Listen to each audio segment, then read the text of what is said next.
Hey Matthews, welcome back. We're gonna finish 5.5 up. The first video was very long, but this one's gonna go fast. So a couple more things to do. Number 9, we've got the graph of two functions. So we've got f of x right here. That's this parabola here. And we've got 4x minus 5. That's a linear function. That's right here.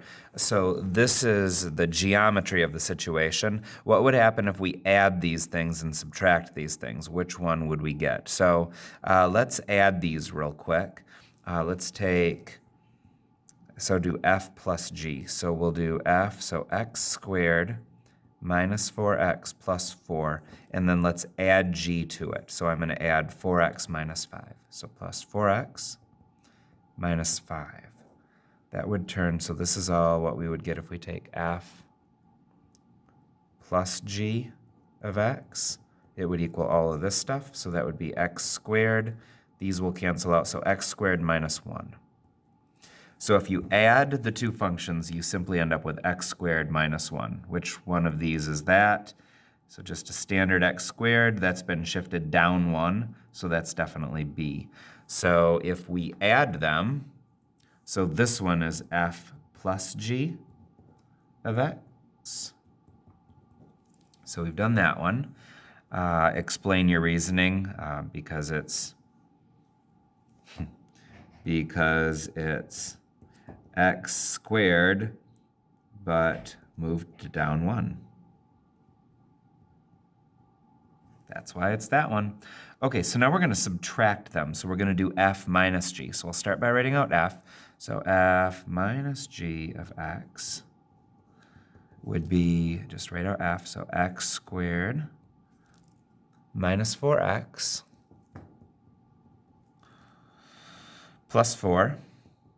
Okay, so now if we're going to subtract g, then this whole thing has to be subtracted. So the 4x is going to turn into a minus 4x, but this minus 5 is going to turn into a plus 5. So that is x squared minus 8x plus 9. Okay, so we know that this one has a y-intercept at 9. So if I look here, yep, it's crossing at 9. So this one is f minus g of x. Okay, explain your reasoning. It has a y-intercept at 9. Okay, that wasn't so bad. Let's look at number 10. So now we've got a story problem. The cost to print a textbook can be modeled by this. So this is how much it cost to print a textbook. The selling price for a textbook is modeled by this. So this is how much a textbook can sell for, and this is how much it costs for the textbook manufacturer to make it. So this is what it costs in what it sells for in the store. This is what it costs for the company to make it. So the price of selling the textbook can be, okay, yeah. So find P minus C. So let's start with P. So that's going to be 0.05x squared plus 20. And then we want to subtract this one.